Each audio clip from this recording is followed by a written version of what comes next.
New Jersey is one of 2 states that have governor's races this year. It's New Jersey and Virginia. So anything happening in those races is pretty much automatically going to be a national news story.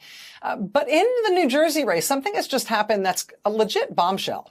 And it involves not just goings on in New Jersey, it involves the Trump administration. Unavoidably, the federal government has access to lots of information about you, lots of data that you trust the government to handle responsibly and legally, because it's sensitive data about you that could be used for all sorts of nefarious purposes if it was released publicly or got into the wrong hands.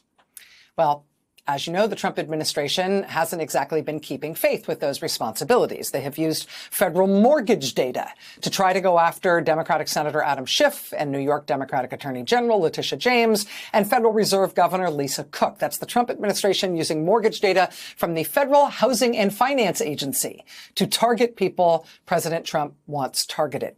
The Trump administration has also started using data from the IRS and data from the Social Security Administration, specifically to target immigrants. The Trump administration has started demanding records from the states of everybody who's registered to vote in those states. They have said outright that they're going to use that data to bring criminal investigations against people whose information is in that data, as states now start to resist handing it over.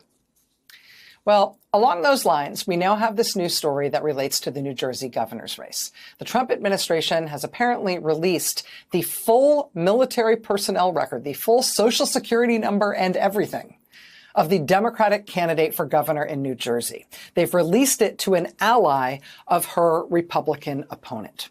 The Democratic candidate for governor in New Jersey is Congresswoman Mikey Sherrill. She spent nearly a decade as a Navy helicopter pilot.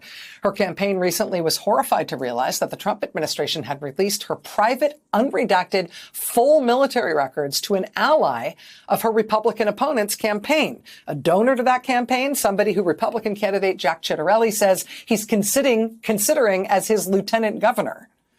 CBS News was first to report that the National Personnel Records Center, which is charged with maintaining personnel records for service members and civil servants of the U.S. government, released Sherrill's full military file almost completely unredacted. The documents included Sherrill's full Social Security number, which appears on almost every page, home addresses for her and for her parents, life insurance information, Sherrill's performance evaluations. The federal government released Mikey Sherrill's unredacted file to an ally of the Jack Ciattarelli campaign, who had filed apparently a Freedom of Information request. Such records are not supposed to be made available in full to the public unless it's been more than 60 years since someone completed their military service, which makes this release potentially a violation of privacy laws. She's out today with a new TV ad, claims that the law was broken in this case. The National Personnel Records Center says that they screwed up. They admit that they made a serious error here. They got a FOIA request for publicly releasable information about Sherrill's military record.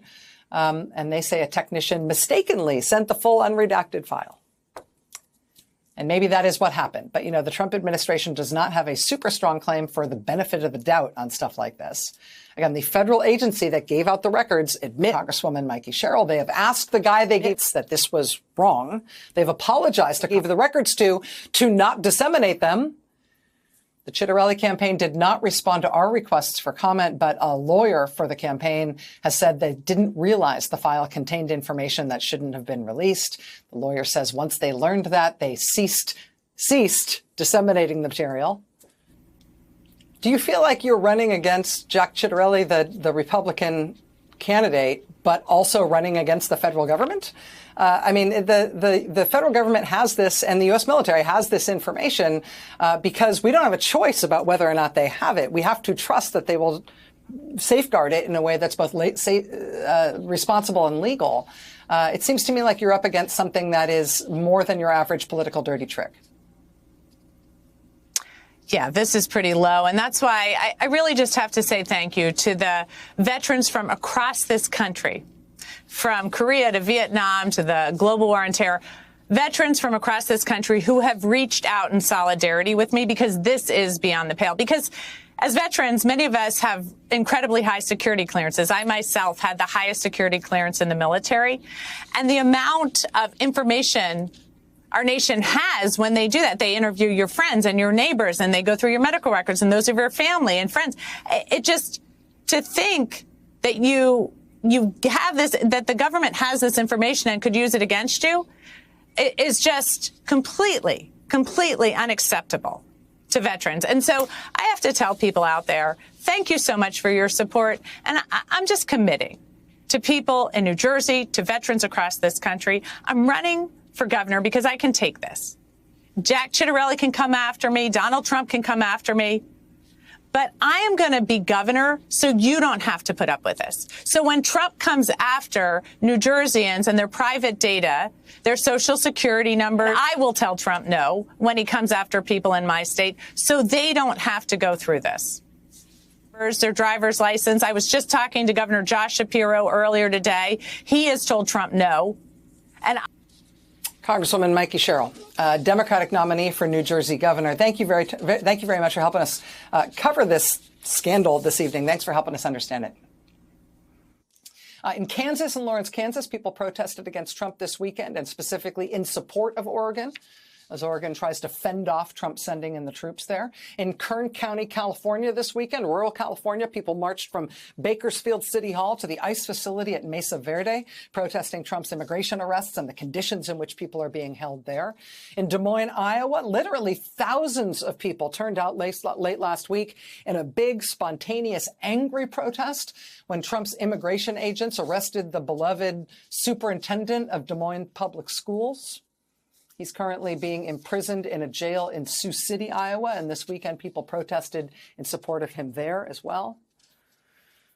Last week, you may have seen that some anonymous and very talented artists tried to put up this huge 12-foot-tall statue on the National Mall. It's called Best Friends Forever, and it shows President Trump holding hands with his longtime close friend, convicted sex trafficker and pedophile Jeffrey Epstein.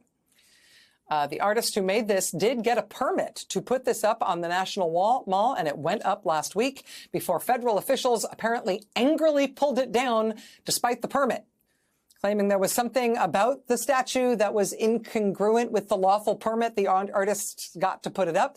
The federal officials who toppled the statue were apparently quite rough with. I think what we are seeing is Republicans finally realizing the reality of their own slogan, the dog that actually catch the car, chasing, choose, sounded great, actually grading, it is a disaster. They wanted these fights to pin Democrats, but instead the fights have exposed them. The go bold risky habits back in 2010-2012 during the Abota years. Obstructions, the shooting things down and then blaming the other side. That strategies worked then the midterms, shooting them down, the blaming other side. Electorate legend conversatives. Today the electronics has flipped high propensity educated voters tiled democratic, so the some stunt no longer products the same playoff. Rather than scoring political points, obstructions now looks like incompetence words their leaders seem weaker and less disciplined, and this time they control all three branches. Even more startling, they're openly admitting they want shootdowns. Control the three branches. Even more startling, they're openly admitting they want shoot down, a kind of disaster capitalism where crises are used to push through radical politicians. You're allowed to exploit a disaster in secret you are not supposed to tell the 90% your plan to screw them over. They honestly is that makes this moment so revealing.